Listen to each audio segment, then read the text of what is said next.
네, 강의 두 번째 시간이죠. 네, 두 번째 강의 시작하도록 하겠습니다. 일단 오늘 먼저 할 거는 연산자 뭐 플러스 마이너스 곱하기 나누기 뭐 이런 거 다 아실 테지만 한번 해보도록 하고요. 그리고 이제 벡터, 그러니까 행렬의 한 종류, 거의 1차원 행렬이라고 생각하시면 되고요. 그리고 진짜 뭐 2 곱하기 2, 2/2 이상의 행렬을 어떻게 생성을 하는지, 그리고 그 행렬끼리 곱하기를 어떻게 하는지, 그리고 그 행렬마다 값을 또 어떻게 바꾸는지, 그 행렬마다의 원소의 값을 어떻게 더할 건지 뺄 건지를 할 수 있는 그런 것을 먼저 해보도록 하겠습니다. 일단 먼저 연산자부터 해보도록 하겠습니다. 먼저 A에는 한 2라는 값을 줄게요.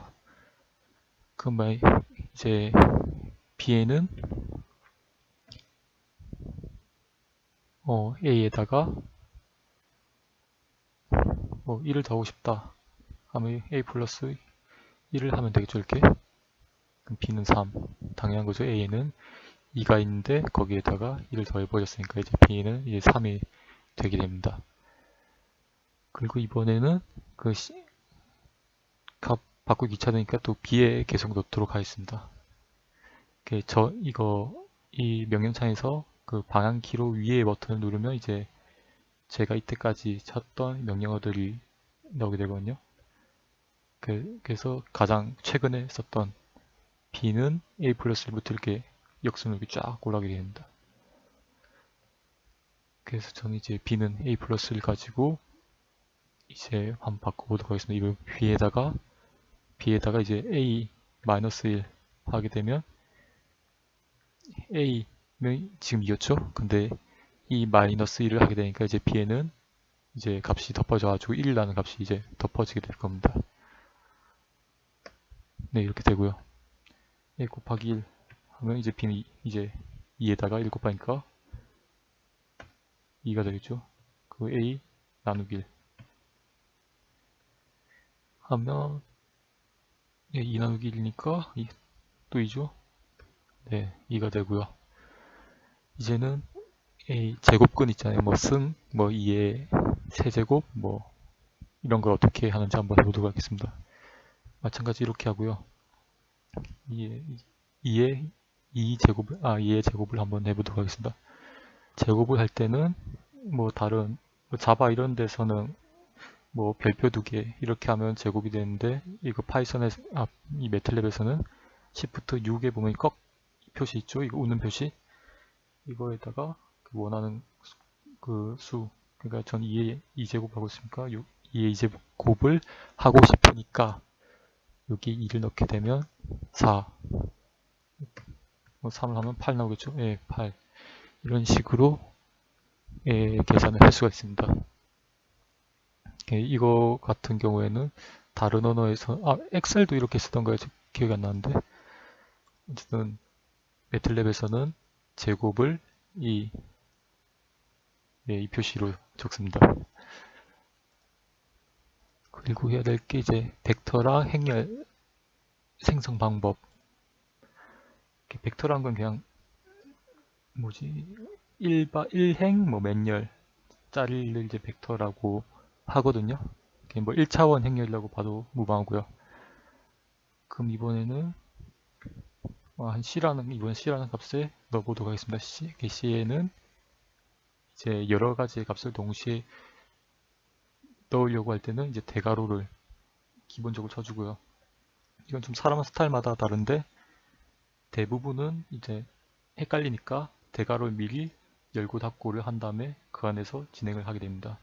왜냐하면 나중에는 이제 대괄호하고 이제 소괄호하고 그 매틀랩에서는 잘 쓰이지 않지만 중괄호 같은 것도 막 섞이거든요. 그러면 이제 처음과 끝을 구분하기가 힘들단 말이에요. 그래가지고 좀 코딩 많이 한 사람들 일단 열고 닫고를 먼저 한 다음에 이제 시작하는 게 나중에 조금 덜 헷갈릴 수 있습니다. 안 헷갈릴 수는 없죠. 이거 가로가 하도 많으면. 그래서 계속하면 1, 2, 3이라는 값을 넣어주고 싶다. 그러니까 1행 1열에는 1, 그 다음에는 2, 그 다음 1행 3열에는 3 값을 넣어주고 싶으면 1, 또 2, 3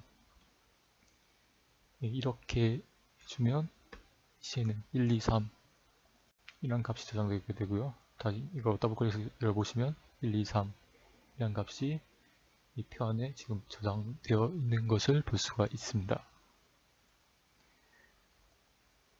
그리고 지금 보면 이제 이런 건 다 대충 굳이 볼 필요가 없잖아요, 솔직히. 여기 이놈의 2의 3은 8 이런 건 다 보기 귀찮으니까 이런 거를 출력을 하지 않기 위해서는 여기 뒤에 이거 세미콜론 있죠? 이거 딴 표시 이전 점에다가 이거 쉼표 붙은 거 세미콜론 이걸 끝에 붙이게 되면 이렇게 출력이 안 되게 됩니다. 그래서 나중에 좀 이제 M 파일을 사용해 가지고 긴 코딩을 할 때에는 이제 문장 뒤에는 대부분 무조건 거의 필수적으로 이걸 써줘야 됩니다.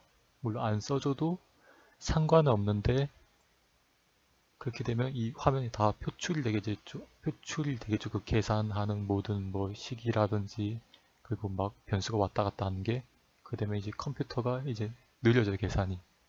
근데 우리가 그걸 볼 필요는 없잖아요. 이거 변수 막 왔다 갔다 하는 거를.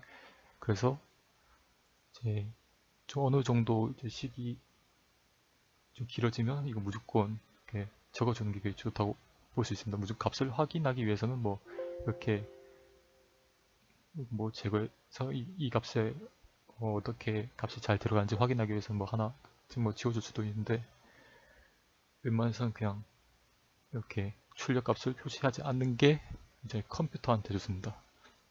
저희 눈도 덜 아프고요. 그래서 이렇게 하고요. 2차 원 이제 행렬이죠. 2차원 이상 그렇게 하기 위해서는 이제 뒤에 놓도록 하겠습니다.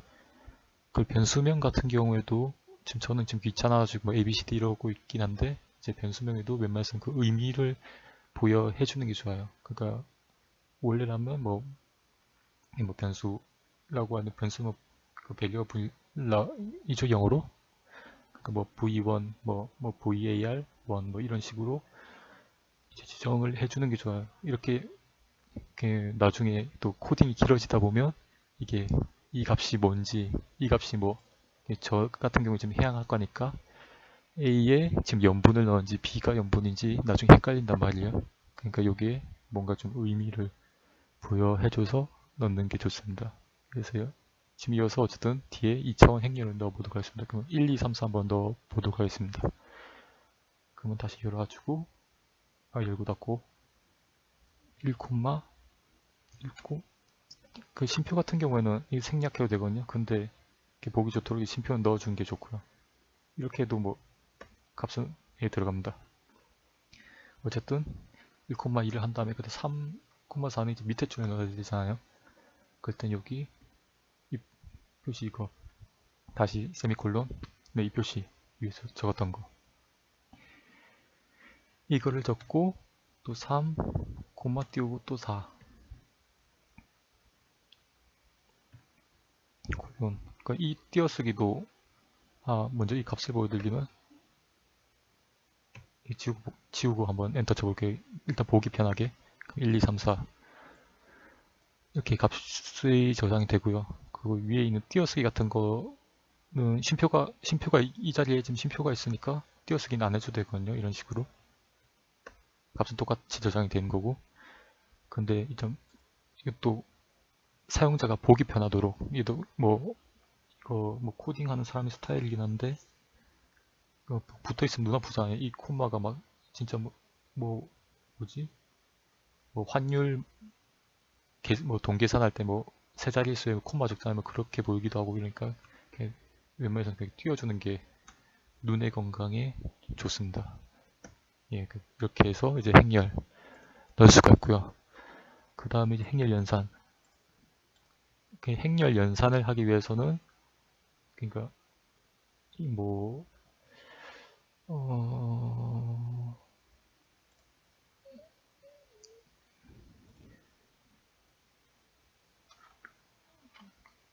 행렬 연산 같은 경우에는 뭐라고 했죠? A라는 값에 A라는 행렬이 있고 또 B라는 행렬이 있다고 할 때 이 행렬의 크기가 x, y면 이게 뭐라고 해야 될까? 생각 안 나는 게 c, d인데 이 앞에 행렬의 이 열의 크기와 그리고 이 뒤에 행렬의 그 행의 크기가 같아야 이제 행렬 연산을 할 수가 있죠. 그러니까 여기 1,1 이렇게 쓰면 B 같은 경우에는 1,1 있어야 곱하고 이거 곱해가지고 1 곱하기 1 곱하기 1 플러스 또 1 곱하기 1 돼서 값이 2라는 값이 나오잖아요. 그래서 그거를 이제 저희가 샘플로 한번 만들어 보도록 하겠습니다. 그리고 이제 화면이 좀 더러워졌는데 이 화면을 지우기 위해서는 여기다 CLC라고 적으면 됩니다. 이게 클로즈 커맨드, 클리어 커맨드인가 그 약자인 것 같은데 제가 딱히 알아보진 않아가지고 어쨌든 CLC 치면 이렇게 깨끗하게 없어지고요. 그리고 이 변수들도 좀 지저분하잖아요. 그럴 때는 이제 클리어를 치게 되면 이 변수 지워지게 됩니다. 그럼 다시 처음으로 돌아와가지고 이제 행렬 연산 해보도록 하겠습니다. 이렇게 아까 보여드릴 그 1, A에는 1,2 그리고 B에도 1,2 이렇게 해보도록 하겠습니다. 1,2 2고 그리고 B에는 이제 1 세미콜론 1을 해야겠죠. 그리고 이 행렬 연산할 때는 그냥 A 곱하기 B를 하면 됩니다. 그러면 이 A에 1 있고 B 1 곱하기 1 더하기 2 곱하기 2가 해서 이제 새로운 값에는 answer에는 5라는 값이 이제 정답이 됩니다. 그 다음에 이제 행렬 원소 연산이라는 게 있는데요. 이게 무슨 말이냐면 또 어떤 때가 있냐면 이번에는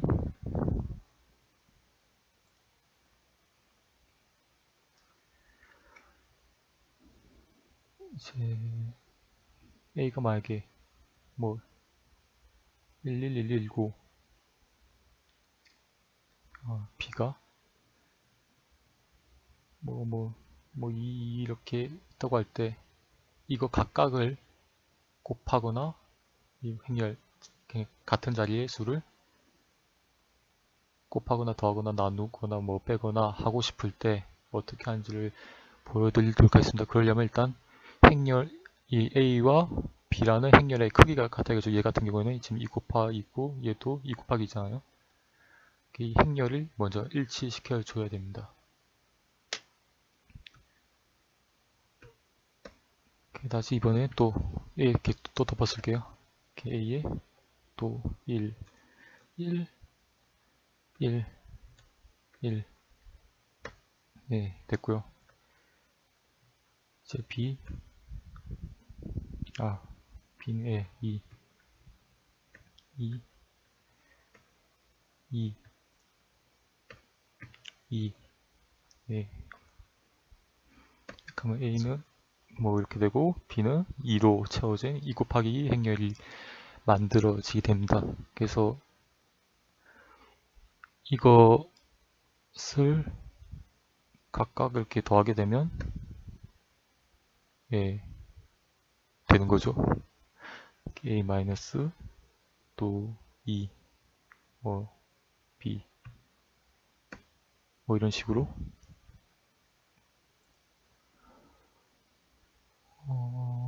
그럼 A 나누기 B도 해볼까요? A 나누기 B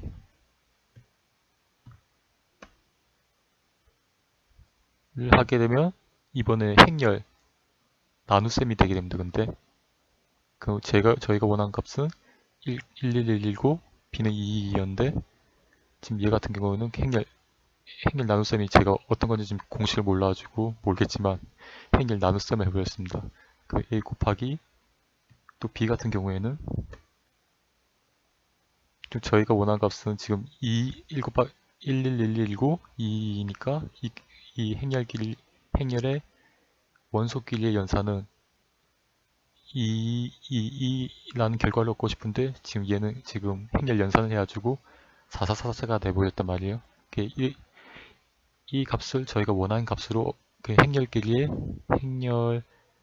행렬의 원소 길이의 연산을 하고 싶을 때는 a 뒤에 점을 붙여준 거예요. a 점 곱하기 b 이런 식으로 하면 a와 b의 자리에 있는